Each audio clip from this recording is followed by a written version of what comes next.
Have you ever wondered what's floating in the air around you?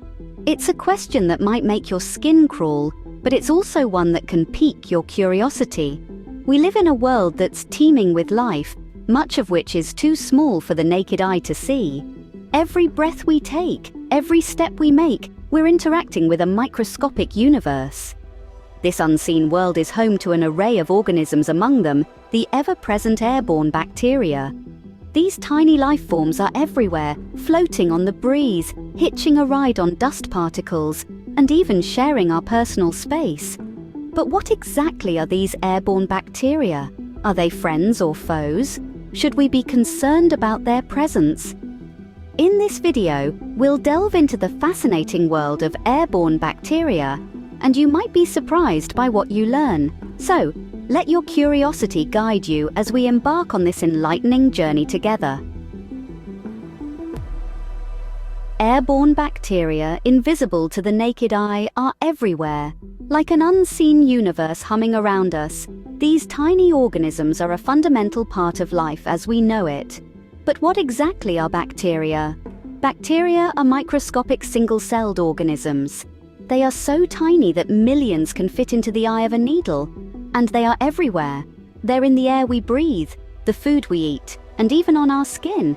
Yes, right now, as you listen to this, billions of bacteria are living on and within you. But don't be alarmed. While this might sound like something out of a science fiction movie, it's actually a very natural and essential part of life on Earth. You see, not all bacteria are harmful. In fact, many are absolutely necessary for our survival. For example, bacteria in our gut, often referred to as gut flora, play a vital role in our health. They help digest food, produce vitamins, and even protect against other harmful bacteria. Similarly, bacteria in the soil help break down organic matter, releasing nutrients that plants need to grow. However, it's also important to note that, just as there are friendly bacteria, there are also those that can cause diseases.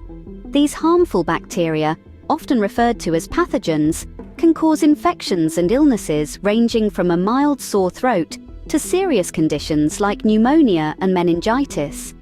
But how do these bacteria get around? Well, many are airborne, which means they can travel through the air, often hitching a ride on dust particles or water droplets. When we breathe in these bacteria-laden particles, they can potentially cause infections, especially if our immune system is not strong enough to fight them off. So, we are constantly surrounded by these microscopic life forms. But what are the most common types of airborne bacteria? This question will lead us into the next part of our journey into the invisible world of bacteria. So stay tuned, the answers might surprise you. The air we breathe is teeming with a variety of bacteria. It's a fact that might surprise some, but these microscopic life forms are all around us, always. Some of the most common airborne bacteria are Streptococcus, Staphylococcus, and Pseudomonas. Let's take a closer look. First up, Streptococcus. These bacteria are usually found in our mouth, nose, and throat. They're mostly harmless, but some strains can cause illnesses like strep throat or pneumonia. Interestingly, they're the reason behind the sweet, earthy smell of fresh soil. Yes, you heard it right. The scent of a rainy day is essentially bacterial breath. Next, we have Staphylococcus. It's another common bacteria that's part of our skin's natural flora. It peacefully coexists with us most of the time, but under certain conditions, it can cause skin infections. Ever had a boil or a sty? You can thank Staphylococcus for that. Moving on to Pseudomonas. This one is a bit of a renegade. It's found in soil, water, and even some man-made environments like hot tubs. It's a hardy survivor, capable of living in places many other bacteria can't. While it's generally harmless to healthy people, it can cause serious infections in those with weakened immune systems. These are just 3 examples, but the air around us is a veritable soup of different bacterial species, each playing its own role in our ecosystem. They're in every breath we take, every gust of wind, every puff of dust. They help break down organic matter, recycle nutrients, and even contribute to cloud formation. But as much as they're a part of our world, they can also be a source of concern. After all, many diseases are caused by bacteria. So it's only natural to wonder, what happens when they start causing problems? In the next chapter, we'll delve into exactly that, the connection between airborne bacteria and disease. These bacteria are a normal part of our environment, but what happens when they cause problems? Let's find out. While many bacteria are harmless, some can lead to health issues. Let's delve a bit deeper into this. As we've learned, the air around us is teeming with invisible life, including a variety of bacteria. Most of these airborne bacteria are benign, silently coexisting with us without causing any harm. However, there are a few exceptions that can potentially lead to diseases under certain circumstances. Take, for instance, Streptococcus. This bacterium is commonly found in the throat and on the skin. It's mostly harmless, but in some cases, it can lead to strep throat, especially in children. This condition is characterized by a sore, aching throat and is usually accompanied by fever. It's a clear example of how a generally harmless bacterium can cause trouble when it finds the right conditions. Then there is Pseudomonas, another bacteria often found in the environment. For healthy individuals, Pseudomonas poses little to no threat. However, for people with weakened immune systems, it can be a different story. This bacterium can cause a range of infections, from skin rashes to severe lung infections.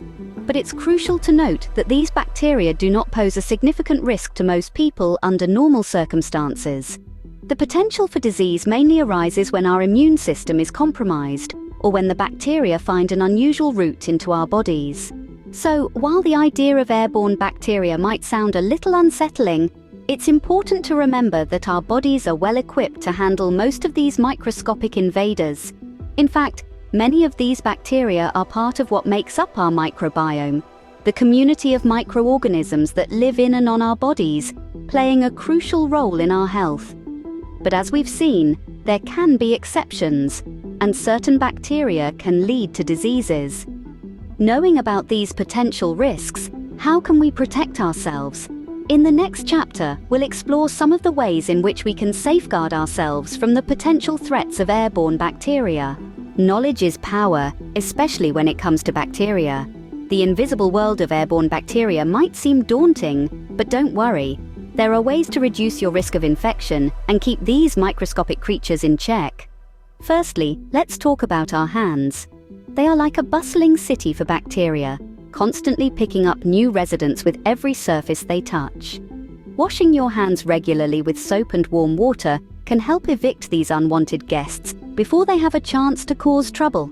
And don't forget, hand sanitizers are a good backup when soap and water aren't readily available.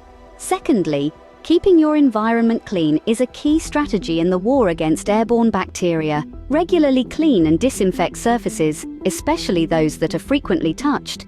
This includes doorknobs, light switches, and your electronic devices. And let's not forget about the air itself.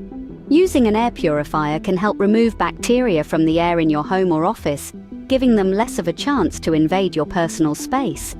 Thirdly, staying healthy is one of the best ways to fortify your body against airborne bacteria.